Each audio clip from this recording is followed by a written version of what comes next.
Les idées de génie sont parfois controversées.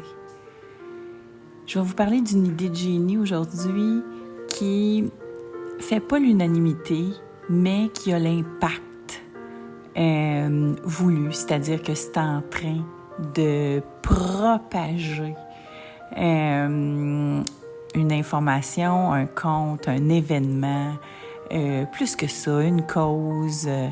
Grâce à une idée, on est capable d'impacter énormément de gens. Et c'est l'histoire de la personne derrière le compte TikTok des Jeux paralympiques que je veux vous raconter aujourd'hui.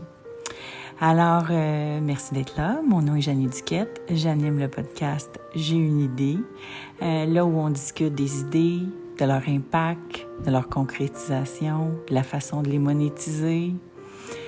Ça va se préciser au fur et à mesure du podcast. Peut-être que je vais trouver une meilleure façon de résumer mon propos. Mais si ça vous plaît, merci d'être là. Alors, c'est ça. Cette semaine, j'ai été dans un deep dive sur cette controverse-là qui a été suscitée par le compte TikTok des Jeux paralympiques. Et je vous fais une petite parenthèse avant. Moi, j'ai la chance de travailler depuis 1 an avec Kim Auclair, qui est une femme d'influence sur les médias sociaux depuis longtemps. Dès l'arrivée de Twitter, là, ça a été une des premières voix féminines qui a été connue, qui nous a démocratisé la communication numérique à un moment où les gens savaient un peu pas trop quoi faire avec ça, puis comment on pouvait s'en servir pour développer des business et tout ça. Je me souviens, moi-même, à l'époque où j'avais encore mon label, là, j'étais sur Twitter, puis je l'ai encore, mon label, mais il est pas actif, là, mais bref, j'ai commencé à connaître Twitter puis les réseaux sociaux, puis je suivais Kim Auclair pour savoir, tu sais, un peu quoi faire avec ça, puis qu'est-ce que ça mangeait en hiver. Et donc, Kim, elle a écrit un livre en 2017. J'ai vu qu'elle faisait des relations de presse parce qu'en tant qu'animatrice de radio, j'avais reçu des petits messages de sa part pour me présenter ses clientes. Puis je la trouvais super professionnelle et délicate. Et là, elle m'avait envoyé son livre et à un moment donné, j'ai lu son livre. Et donc, j'ai trouvé que son histoire était inspirante. Mais quand elle m'a recontactée, il y a 1 an donc, elle m'a raconté une chose qui m'a saisie, que je ne savais pas et que pas grand monde savait sur les réseaux sociaux. Kim Auclair est sourde de naissance. Donc, Kim a toujours créé son emploi, a toujours été une voix, mais elle ne parlait pas de sa surdité. Elle voulait être comme tout le monde. C'est ce qu'elle m'a raconté là, par après. Donc, un pilier de la communication, mais qui a aussi un enjeu de communication sérieux, qui est sourde de naissance. Et là, à un moment donné, après un épuisement professionnel, après son livre, elle a décidé d'avoir l'opération pour l'implant cochléaire qui impliquait une grosse réadaptation. Et cette acceptation-là, non seulement de sa situation de handicap, mais de le dire, d'en parler, a transformé sa vie à la fois personnelle et professionnelle. Puis c'est super touchant comme parcours, comme histoire. Puis son impact n'a pas cessé, il s'est décuplé depuis. Donc, Kim est porte-parole pour l'Office des personnes handicapées, pour certaines, surtout pour l'emploi, parce qu'il y a beaucoup de personnes en situation de handicap. Et là, j'espère que je le dis comme il faut. Là. Il y a toujours de la sensibilité autour. Est-ce qu'on utilise les mots comme il faut? Est-ce que, si jamais là, je fais quelque chose de pas correct, dites-moi-les. Je veux avoir une sensibilité. Alors, mais tout ça pour dire que, donc, Kim, il y a beaucoup de personnes en situation de handicap qui se créent des entreprises ou se créent leur propre emploi parce qu'ils ont de la difficulté avec le marché du travail, c'est pas adapté. Bref, Kim a animé cette année un balado intitulé « Capable » pour mettre en lumière des personnalités qui ont parti des entreprises, qui sont des conférenciers, des leaders d'influence, puis qui sont en situation de handicap. J'ai eu la chance avec Kim de propager la nouvelle. On a fait de la commercialisation pour la mise en marché, parce que les podcasts aujourd'hui, c'est pas juste les produire, c'est de les faire connaître, l'enjeu. Puis Kim étant une fille... bref, je vous fais une longue histoire, mais Kim étant une fille là, extrêmement disciplinée, puis qui travaille bien, puis qui est... Et avec la confiance de l'Office des personnes handicapées du Québec, qui lui ont confié donc l'animation, la production de ce podcast-là. Moi, je l'ai appuyé au niveau de la commercialisation, puis ça a eu un impact incroyable. On en a parlé dans les journaux, on en a parlé à la télé, il y a eu des reportages à nouveau, Radio-Canada, TVA, La Semaine, bref, beaucoup d'impact. Mais il y a eu beaucoup de travail derrière ça. Et beaucoup d'investissement aussi, il faut que je le dise, parce que c'est ça, l'Office des personnes handicapées a donné des moyens pour faire connaître l'initiative, puis ça a porté fruit, là. C'était vraiment extraordinaire comme expérience. Moi, comme expérience humaine, j'ai découvert des entreprises, entrepreneurs, vraiment, là, je sais que c'est un mot galvaudé, inspirant, mais c'est vrai.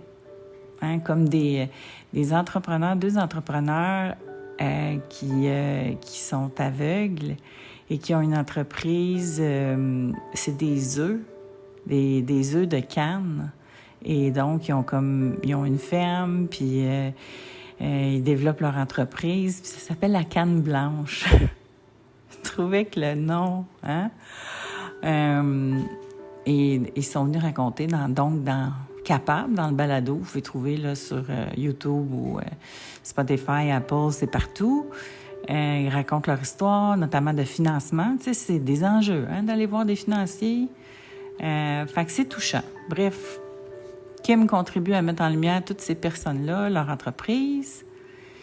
Et ça m'a sensibilisée, donc, à la situation de ces personnes-là qui sont immensément talentueuses puis qui sont pas vues et reconnues alors qu'ils réalisent des choses incroyables avec des enjeux importants. L'épisode sur Camille Chai, notamment là aussi dans Capable, où elle dit, tu sais, moi, j'ai pas la même énergie que les gens. Juste m'habiller le matin, c'est quelque chose, là. Fait que, tu sais, quand j'arrive à la job, il faut que mon employeur comprenne que moi, j'ai déjà 50% de ma journée de fête de me rendre, tu sais. C'est pour ça, souvent, qu'ils sont à leur compte, hein. Mais bref, fait que ça te fait réaliser aussi, tu sais, que c'est ça, on voit pas tout leurs enjeux, puis on les voit pas assez. Fait que je salue notamment Survivor cette année, qui déneige, une des candidates de Survivor. Je la salue d'ailleurs si elle nous écoute.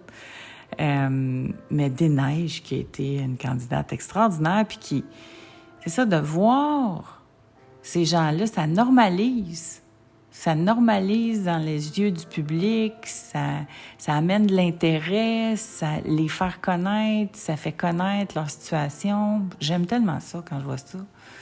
Dans Big Brother aussi, il y a eu Fred qui était là, qui est une athlète. Bref, on revient aux athlètes paralympiques. Là, vous irez voir le compte TikTok des Jeux paralympiques. La personne derrière ce compte-là, c'est un génie. C'est un génie du marketing. Puis on peut être d'accord ou pas avec ce qui a été fait, parce que oui, pour faire connaître une idée, pour faire connaître des gens, pour faire connaître quelque chose, quand tu arrives et tu es disruptif, c'est-à-dire que tu fais quelque chose d'un peu controversé, d'un peu à l'encontre de ce qui est politiquement correct, c'est sûr que tu risques d'avoir de la controverse, mais qui dit controverse dit tout le monde va en parler. Et évidemment, là, depuis 1 an, ce compte-là, on en parle dans tous les journaux majeurs partout dans le monde. La controverse a fait parler partout dans le monde, puis ça a amené de l'intérêt. Puis moi, j'étais donc, je sais pas pourquoi, mais TikTok m'a amené ce compte-là, puis toute la controverse, probablement parce que je m'intéresse beaucoup aux gens puis qui ont de l'influence, puis qui sont en situation de handicap, parce que je collabore avec Kim, puis qu'on a d'autres projets, puis c'est bien le fun, là, ce qui s'en vient. Fait que je découvre ça, ce compte-là, puis écoutez, là, il y a plusieurs personnes, tu sais, c'est même beaucoup de gens sur TikTok qui le partagent, tu sais, qui disent « j'en reviens pas de ce compte-là, j'en reviens pas de ce... » Parce que ça montre donc des athlètes de haut niveau qui font les Jeux paralympiques, mais avec des commentaires qui peuvent... Tu sais, pour certaines personnes, c'est irrespectueux. Pour certaines personnes, c'est très humoristique. Et c'est un athlète, il faut savoir que c'est un athlète paralympique qui est derrière le compte, mais il ne sort pas son nom, parce qu'il y a trop eu de controverses. Parce que là, au début, les gens étaient là, mais voyons donc, qu'est-ce que c'est ça? C'est de l'autodérision, c'est d'amener beaucoup d'humour dans des situations qui arrivent à des athlètes paralympiques. Donc, c'est de rire de leurs échecs, c'est de faire l'autodérision, tu sais, quand il leur arrive des incidents, mais c'est aussi montrer des choses extraordinaires qui se passent en situation de compétition. Mais ça sort vraiment du discours de « on va vous raconter l'histoire d'un athlète paralympique, puis là, vous allez pleurer, puis là, vous allez découvrir tout ce qu'il traverse. » Puis tu sais, c'est ce qu'on a vu beaucoup, là, des histoires de résilience avec beaucoup d'émotions, puis tout ça, on a beaucoup vu ça. Mais est-ce que cette façon-là là, de voir les choses, est-ce que ça va susciter l'intérêt puis les amener au niveau de l'intérêt public aussi fort que les athlètes des Olympiques? Puis moi, je pense qu'en y allant avec de l'humour, puis en y allant dans... Regarde, on a de l'autodérision, on est capable de... on est pareil comme tout le monde, finalement, dans le sens où on peut rire de nous autres. Puis si jamais on se pète la gueule, bien, comme tout le monde, des fois, on rit si c'est pas grave, tu sais. Alors, tu sais, je veux pas... Moi, j'aborde ça sous l'angle de est-ce que l'idée a contribué à faire connaître ça de façon mondiale? Oui. Est-ce que l'idée a fait augmenter la sensibilité, la connaissance, la reconnaissance d'un paquet d'athlètes individuels, puis il y en a qui deviennent des vedettes grâce à ces vidéos TikTok-là? Est-ce que ça amène, tu sais, aussi, ça amène de la prospérité à ces gens-là, ça amène de la notoriété, ça amène de la reconnaissance. Tu sais, moi, c'est cet angle-là qui m'intéresse et je trouve ça formidable. Ensuite, des journaux majeurs ont étudié ce que cette idée-là a contribué à avoir comme impact marketing pour les Jeux paralympiques. Puis là, j'allais découvrir le compte, puis j'allais voir plusieurs des vidéos qui sont vues là, parfois par 12 millions, 4 millions, 7 millions de personnes. Et j'allais voir les commentaires en dessous. Et oui, il y a du monde qui... Tu sais, ce qui inquiète les gens, puis je le comprends, c'est ceux qui vont prendre ça au premier degré, tu sais. Est-ce que c'est rire des personnes qui ont des difficultés? Mais ça, c'est le premier degré. Le deuxième degré, c'est on a de l'autodérision, puis on est badass. Et on est des athlètes de haut niveau qui sont capables aussi ben, c'est ça, d'avoir de l'autodérision, puis démontrer que c'est pas toujours ultra sensible. Parce que si c'est un sujet qui est toujours ultra sensible, les gens n'oseront pas en parler, n'oseront pas interagir avec les gens en situation de handicap, ils n'oseront pas, c'est-tu sensible, vas-tu dire la bonne affaire, je vais-tu ci, je vais-tu ça. Quand on prend connaissance de cet aspect-là, on dirait que ça dédramatise, ça normalise, les gens vont aller vers les athlètes, les gens vont aller, et ça, là, je vous ramène aux commentaires, c'est que là, il y a beaucoup de commentaires, c'est « j'ai trop hâte aux Jeux paralympiques, j'ai trop hâte de les écouter ». Et là, moi, je serais curieuse de voir l'impact que ce compte-là, parce qu'on s'entend, il y a 3,7 millions de personnes qui suivent le compte, là, c'est pas petit, là, c'est énorme. 3,7 millions de gens qui suivent le compte. Et là, maintenant, il y a plusieurs grandes organisations aussi qui veulent s'associer avec des athlètes paralympiques, qui veulent, tu sais, rentrer dans cette visibilité-là, mais aussi dans ce courant-là. Ils veulent contribuer à la lumière que les athlètes paralympiques ont en ce moment. Tout le monde a hâte, là, d'écouter les Jeux paralympiques. Fait que ça, je dis tout le monde. C'est les gens qui voient, puis qui suivent le compte, puis qui le comprennent pas au premier degré, puis qui sont là aussi pour apprécier, ce qui se passe. Et là, ils ont hâte au jeu, puis j'ai hâte de voir ça va être quoi l'impact. Alors oui, c'est controversé. Vous allez voir, il y en a, tu sais, des fois, là. Puis aussi, nous autres, on est francophones, là, ceux qui m'écoutent, on est francophones, fait qu'on comprend pas toujours à la première écoute c'est quoi ce qui est dit là, dans les petites vidéos, puis est-ce que des fois, ça peut être un peu, encore plus disruptif. Est-ce que je suis en mesure de l'apprécier totalement? Je vous le dis d'emblée, probablement pas. Parce que comme francophone, là, je sais pas si vous êtes comme moi, mais moi, j'écoute toujours plus la mélodie, la musique, les paroles en premier, là, quand j'écoute quoi que ce soit de bande sonore, tu sais. Alors c'est ça. Mais quelle belle façon, donc, de faire connaître... belle. Il y en a là qui seront peut-être pas d'accord avec moi. Viendrez me commenter sur YouTube, viendrez me commenter sur mes réseaux sociaux. Là, je vais poster de plus en plus là, les épisodes sur Facebook, sur ma page Facebook. Je vais quand même vous les poster, mais Facebook aime pas ça. Facebook aime pas ça quand on poste quoi que ce soit qui n'est pas fait dans la plateforme. Fait c'est pour ça là, que je vais voir si je le poste intégralement. Je fais des tests avec ce podcast-là.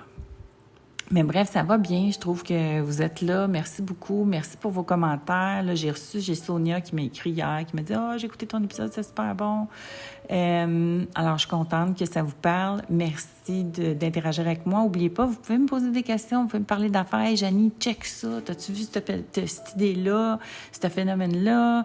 Ça nous intéresse. Ça aussi, là, on peut faire ça ensemble. J'ai le goût d'ouvrir le dialogue. Allez découvrir aussi Kim Auclair, le podcast Capable. Ça vaut vraiment la peine. L'épisode sur la canne blanche, l'épisode avec Martin Deschamps, Camille Chai, des super belles conversations disponibles donc en podcast, en audio, mais aussi en vidéo pour ceux qui veulent le voir un peu partout. Alors, merci beaucoup d'avoir été là aujourd'hui. Ça s'enligne pour que le podcast soit disponible les mardis et vendredis. Mais tu sais, je me commets pas, là. Ça se peut des fois que ce soit le samedi, mais ça va être 2 fois par semaine. Je vous embrasse. Merci d'être là, tout le monde.